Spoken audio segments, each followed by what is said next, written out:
I wanted to start today's stream with a conversation that came from a comment from Mark Griffiths that talked about a legacy deck building kit or a legacy deck building pack. And I thought it'd be fun to walk through and talk about some of the cards that would be fun to see reprinted in like either upcoming hero packs to see kind of the archetypes in some of these different aspects be revitalized, or if they, I think kind of the concept or the thought experiment, what is if they printed a pack of cards that was like 10 cards that you could put in to the current environment to kind of really ramp that up and make it a little bit more robust.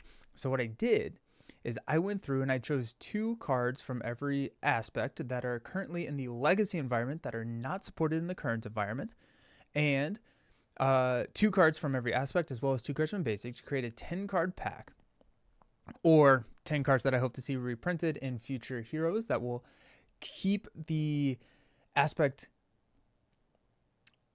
feeling like what the aspect normally feels like to me. So I don't know. I feel like I'm having a hard time explaining this. I feel like there are specific cards, probably archetype defining cards in an aspect that make the aspect what it is. And so I came up with a couple of cards, and as you're watching either live or on the replay, be thinking about what cards you would think or would be fun to have reprinted to keep it up. What's up, the old ops? How you doing? All right. So let's start with aggression. Aggression, I thought, and I definitely should have written down what packs they were from. I'm pretty sure this first one is from Wasp. I put Boot Camp. So one of the things that I like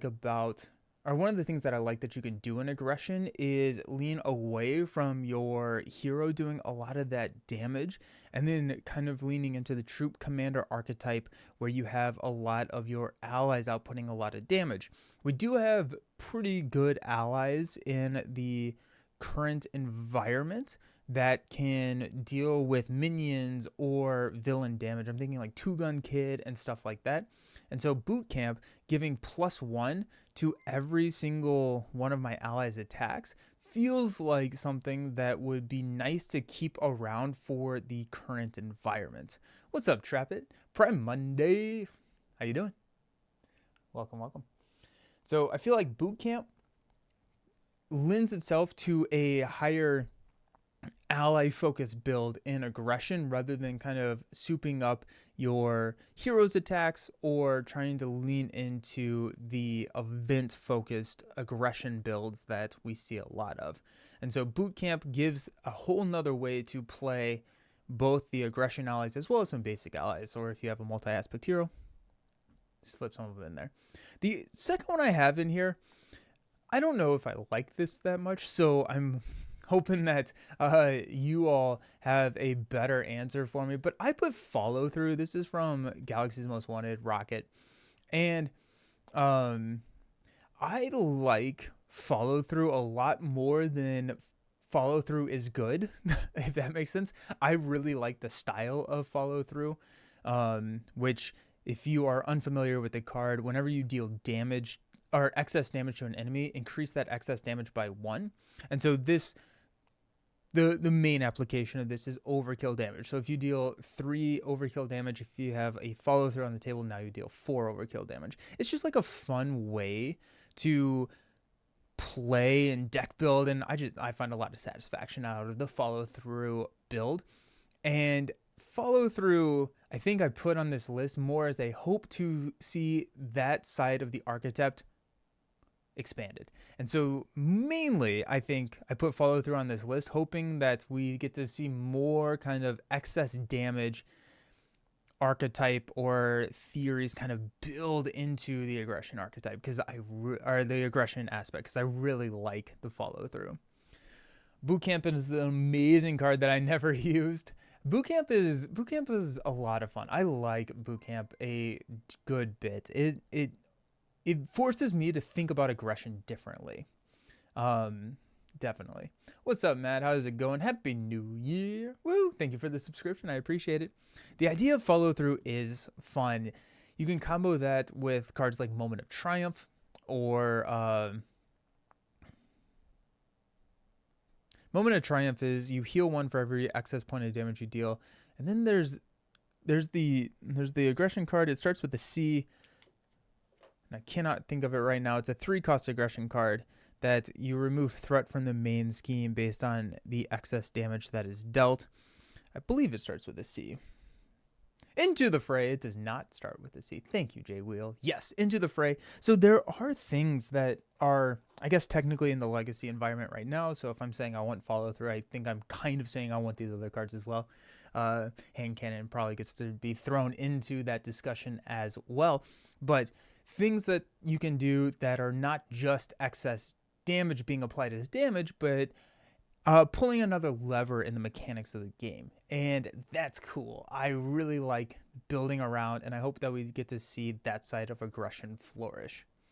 But those are the two. I also made sure, or I didn't put any allies on this list. I thought that allies were, I don't know. I didn't put any allies on this list. What's up, WRX Wing? How you doing? Good afternoon. Good afternoon.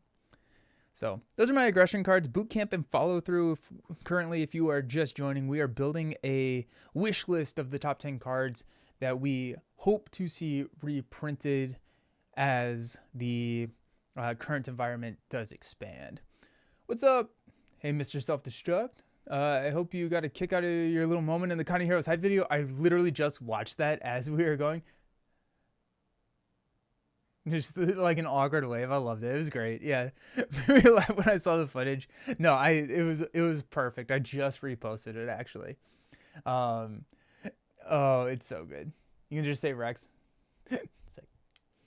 No, that video was so hype. I am now so pumped to go to Connie Heroes. It's May 30th-ish, March. I don't know. Go watch the video. It's a fun video. Yeah, I'm just an awkward. I don't do good on camera. I would love a Wasp follow through hand cannon deck. Yep. And now that we have Savage Strike, that's one of the decks that I ran at MCDC. Savage Strike gives you +6 to your basic attack, which allows Wasp to spread that damage out when she's in giant form amongst multiple enemies and apply that follow through to as many minions as they can deal excess damage to. Absolute blast of a deck to play. Yeah, let's do it. Can't wait. I like to see the Avenger and Guardian leadership upgrade attachments all reprinted plus reinforced suit. That's a really good point. Let's talk about leadership cards. My first leadership card on the list is reinforced suit, and I put reinforced suit on this list. It's a 1-cost attachment that you can attach to an ally and give it +2 hit points. Great, because not only are you getting more activations out of that ally, you leave it on the table for longer if you have cards that are using them as batteries like Band Together or Strength in Numbers. Again, I know I'm talking a lot in Legacy terms here, but it'd be nice to have them around for longer, and then have them around longer, which allows you time to heal them if possible. So I really like Reinforced Suit, and I specifically picked Reinforced Suit because it was not locked to a tribe.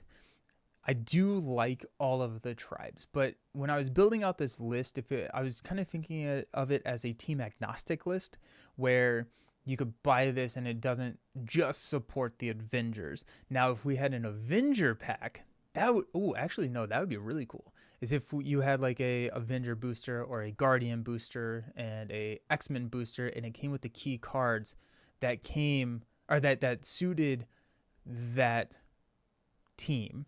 And so maybe it's not even locked to like a single aspect or something. That'd be cool. That'd be really cool. What's up, Gurismo? Marvel Champions Fitness Club. Lost 5 pounds, counting every calorie. Nice. Nice. and lifting since you posted that video and Web Warrior reacted. I hope be at your goal by Con of 2026. You're excited. Congratulations. That's amazing, Doc. That's amazing. Good for you. An uncanny aspect pack. Steal that idea. Yeah, that would be really cool. And so while I like the idea of Voltroning allies more so than I like the idea of using an ally to come in, thwart, block type, like normal cadence of an ally play, having Voltron allies feels fun, which probably goes back to my boot camp choice, right? So reinforced suit, mainly because it was agnostic. The second one that I have here is actually, I put command team, but now I'm starting to think, is command team actually in the... Command team is in the current environment, right? Because it was printed with Maria Hill. Oh no! So, yay, we already got one. We already got one of the 9 that I put out there. Command team having a reprint, I believe in Agents of S.H.I.E.L.D., was on my list, but command team allowing you to ready these allies and get them up and running.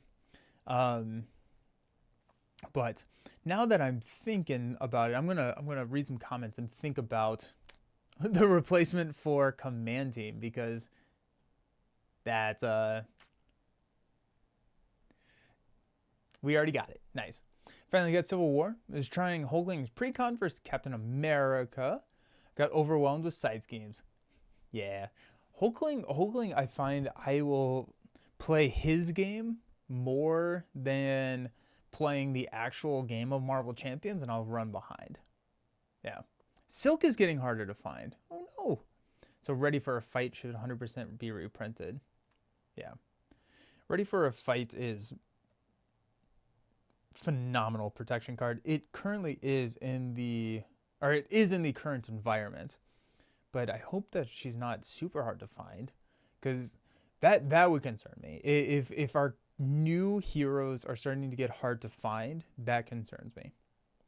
Stop hitting yourself as well. Yeah, that's good. Okay, so we need a replacement for command team. What does that look like?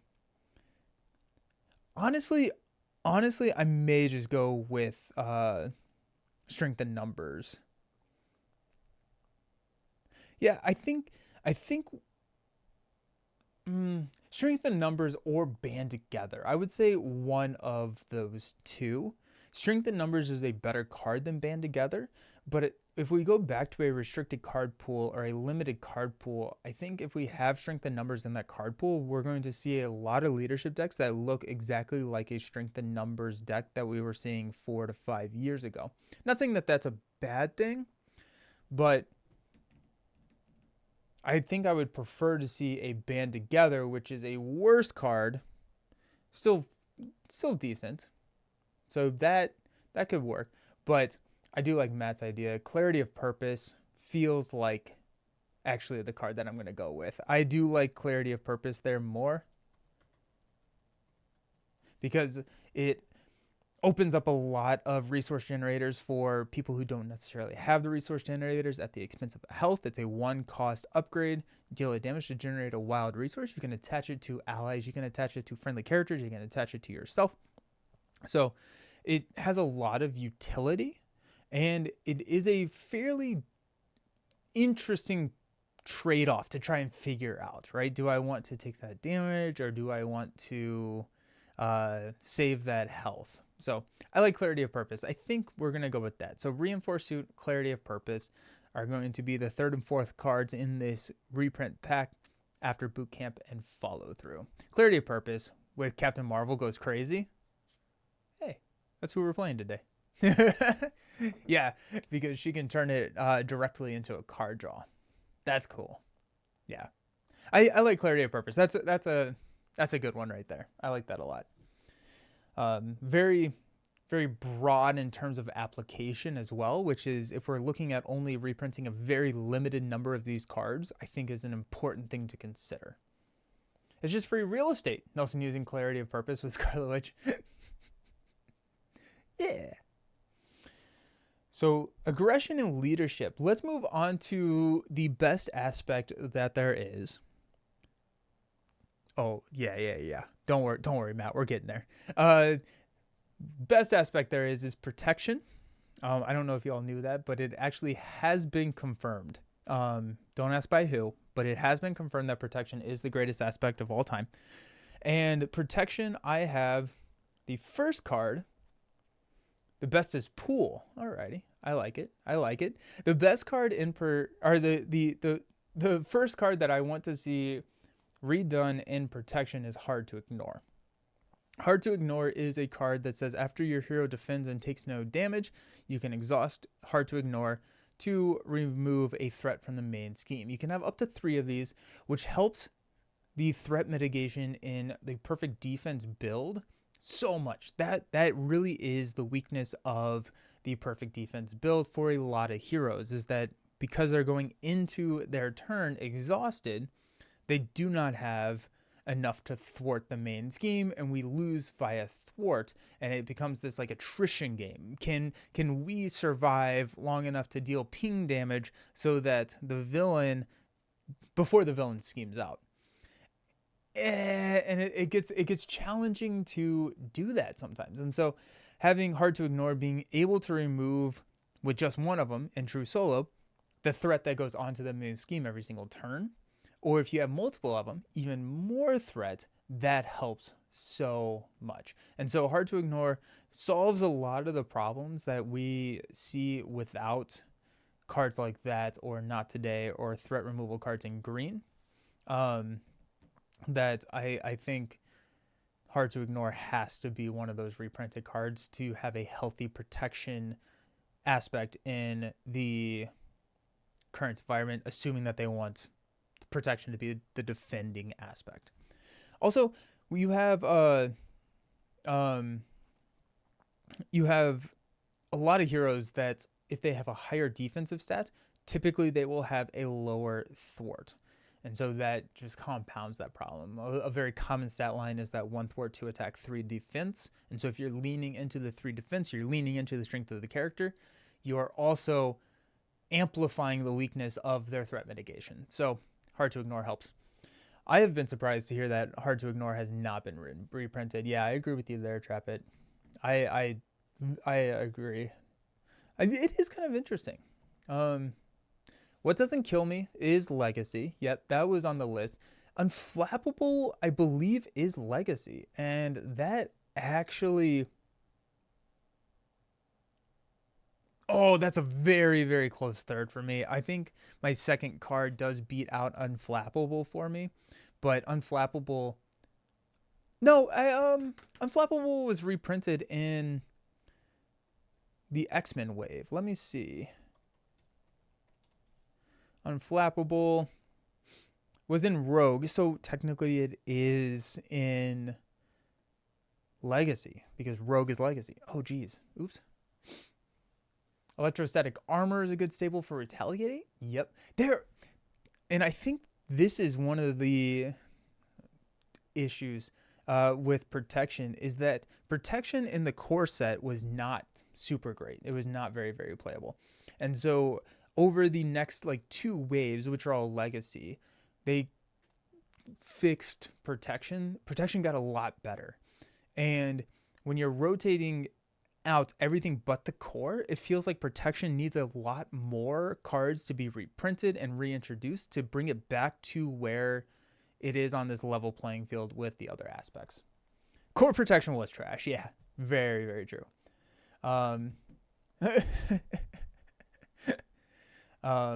And Matt does have the second card that I have on my list, the second Protection card that does beat out Unflappable, mainly because it is an entirely new archetype to play, is Repurpose. Repurpose is a 0-cost green card, discarded tech, ready your hero, choose one of their stats, they get plus X to that stat, where X is the cost of the card that you discarded. Blue Protection, blew a new archetype into Protection wide open. It when that was printed in Spider, it changed how people approach green. And I like the concept of having green be both defense and this like tech style play, you see a lot of tech cards, energy barriers, force field generators, electrostatic armor, name more. Anything in your hero kit, but those are the three that I remember in green. Those are the three main ones in green that I will usually repurpose, but it allows you to play a different style of green where you're not constantly defending, and it leads into this always ready situation. And so repurpose has to be on the list. Repurpose has to be on the list. It's so good. And so you have hard to ignore and repurpose, unflappable, very, very close to a third. And then electrostatic armor. There's a lot of cards that got rotated out of the current environment in green because there are so many key cards in green that came in those first couple waves after the core set. Be interesting to have more aspect cards like the hard call from Maria Hill, throw a tech card away. I could see that. That could be cool. I like Villain Theory's use of repurpose and Psylocke. Ooh, I think I missed that. What is that one? Nightcrawler is still in print. That's good. Yeah. Nightcrawler. I like Nightcrawler a lot. If you say repurpose into a mirror 3 times, Villain Theory burst through a wall, Kool-Aid Man style, repurpose at you. Yes. Yes. I am down with this lore. What's up? First time catching a live stream? Hey, got into the game around like Christmas this year? Welcome. Nice. Your videos and excitement around the game made me more excited to play each day. Awesome. Welcome to the game. Do you have a favorite hero yet? Oh, sick. I'm so happy you're here. That's fun. Very cool. Moving on to Justice. Justice, the first card that I have on Justice was the first card that I added to the list and the only one that I wrote down what pack it came from because I apparently got lazy after I wrote down one of these cards. Skilled Investigator. That came in Rise of Red Skull. Skilled Investigator is a staple to Justice. It's a 0-cost upgrade. Whenever a side scheme is defeated, you can exhaust it to draw a card. Really good card. Goes in almost all of my Justice decks, which now that I'm saying it, maybe I don't want to reprint it. Maybe I don't want cards that are in every single deck reprinted. Is that... I don't know. We're not going to go down that rabbit hole right now. But Skilled Investigator is a card where I will bring 3 of. It opens up a playstyle where you get to... like in Justice play this like present giving or like gift giving style of play where you can play skilled investigators on people, play player side schemes, clear them, just help other players grow. I enjoy that play style. And so I feel like skilled investigator, yeah, it just goes in every single one of my decks. It's so good. Yeah, it's really, really solid. I think Justice staples are Skill Investigator, Multitasking, and Spider-Man. Yep. Float Like a Butterfly. Float Like a Butterfly is a really good one as well. That one's not on here. Ooh, okay, so Float. I think Float is going to be my close third. Oh, but I love Float Like a Butterfly. Really like Winter Soldier. Trying him out, but also you talking about Hulkling got me to try him and realize how cool defensive protection can be. Yes, defensive protection is the best. Nice. Okay, instead of Float, I'm still kind of like having this mental battle. Should I throw Float in here? I don't think so. I think the other card in Justice that I would like to see is Under Surveillance, mainly because I'm a solo player, and Under Surveillance can help Justice solo a lot, especially on those low cap main scheme thresholds. So Under Surveillance is you attach it to the main scheme and you increase the threat cap by 4 threats. What's up, Leroy? How you doing? Did it come with Nick? Oh.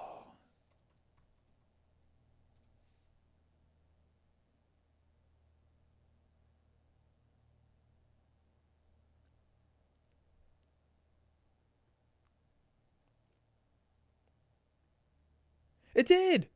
Ah, sick. Let's go float like a butterfly. Nice.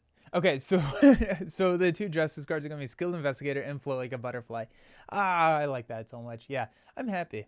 I'm happy. I am now realizing how little mental energy I give reprints when I'm doing an unboxing. So I just throw it away. But thank you. Yes, good catch. So under surveillance, we got our wish. Was reprinted into the current environment. But yeah, I think float like a butterfly. That feels really solid. So anytime a card you control damages a confused enemy, increase that amount of damage by 1. Whole other way to play. Don't use the confuse for the confuse. Use it as a prerequisite for extra damage, and I like it a lot. So, beautiful, beautiful, beautiful, beautiful. Yes, I like float like a butterfly. I'm so happy that Under Surveillance got reprinted. Nice. Overwatch would be funny. I left out Overwatch. I think Overwatch is too strong of a card. And so I wouldn't mind it not being in that current environment. Not gonna lie, the environment gives me a headache. I'm glad I'm in a position that I don't have to worry about. Yeah. I like Turn the Tide too. Turn the Tide is really good. There's the whole kind of whenever you defeat a side scheme, do X style archetype and play style. Turn the Tide is a solid addition to that. I saw Chance Encounter as well from Matt. Those are really good cards. Then Followed would be another one. One Way or Another is a deck staple too. I agree. I almost put One Way or Another on here, but I didn't because I specifically avoid putting One Way or Another into my decks because I've played it so much. That's why it's not on my list. That being said, it's probably worth getting reprinted into the new environment, especially because we have all the minion summoning and the other aspects. I guess we do have infiltration and justice for the minion summoning. But One Way or Another feels like a card that... Yeah, I didn't put it in. Just I play with One Way or Another too many times, and I think that it's so very strong when it comes to solo that it makes it hard to like run a different style justice deck. And so that's why it wasn't in my list to reprint, but it's really good. You get to choose the side scheme instead of discarding into it. That makes a lot of sense. Yeah, so Skilled Investigator, Float Like a Butterfly. That brings us to our 8 aspect cards. Boot Camp, Follow Through. We have Reinforced Suit, Clarity of Purpose. Hard to Ignore and Repurpose. Skilled Investigator and Float. And we have 2 more, which are our basic cards. Again, no allies. Would you all be okay with them if they reprinted ally abilities on different allies' names as they rotate through the current environment and different traits? Like, I don't know. It could be close, right? Like you could have a Ironheart when played, draw a card with different stat line, different like you could reuse some of those stats and everything. But all right. So the basic cards I was struggling with a little bit more because a lot of the basic cards are very team focused. And I wanted to create a list that was agnostic enough to the team so that it would rotate through as we were in the Defenders wave. And then, like, I don't necessarily want I was having a hard time justifying, like, putting X-Jet in a Defenders wave reprint. And when the X-Men are not, or we don't have a ton of X-Men that are like our current environment legal to then print the X-Jet or Utopia or X-Gene or any of these cards. And so a lot of basic has been trending towards catering to different teams as I was looking through them. But the 2 that I came up with, I'm okay. I like. It goes back into enjoying Float if we do have Sonic Rifle, the first one is Side Holster. Side Holster is a card that allows you to control another restricted card, and I think that keeps design space open for a lot of unique paths in the future. So if you can only have 2 restricted cards. This opens it up to 3, and it's a high cost card in your deck, card played, resource lost to open up that 3rd slot. But if you then have heroes that can capitalize on that, that feels fun, and it feels like you can design around that. And so Side Holster feels like a card that can open up more archetypes than it currently has, just as we go into the future with more reprints. I don't think that they should reprint anything, create new versions of old cards, like a new type of hone technique or repurpose. Okay, I could see that. I could see there being a mix of that. I could see there being a mix of it. I could see repurpose being reprinted and then hone technique being tweaked, or vice versa. I just picked those 2 as a suggestion. I'm trying to think of like what that would even look like. Hone technique, I think, constricted aggression a lot, which is why it's not on the list to reprint. But like, could they somehow write hone technique in a way where you get the same effect, just slightly more balanced or something?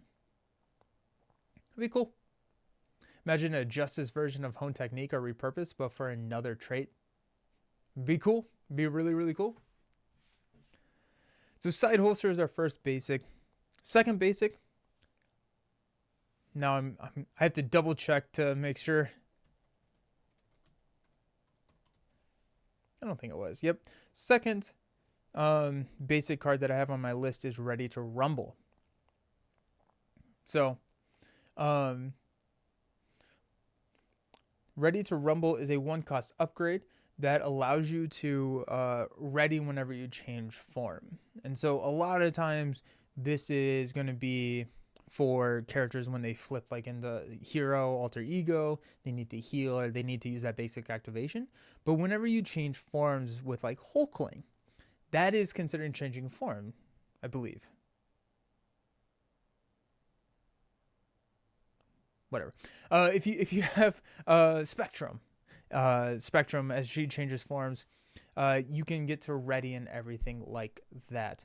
And it creates fun interactions for specific heroes.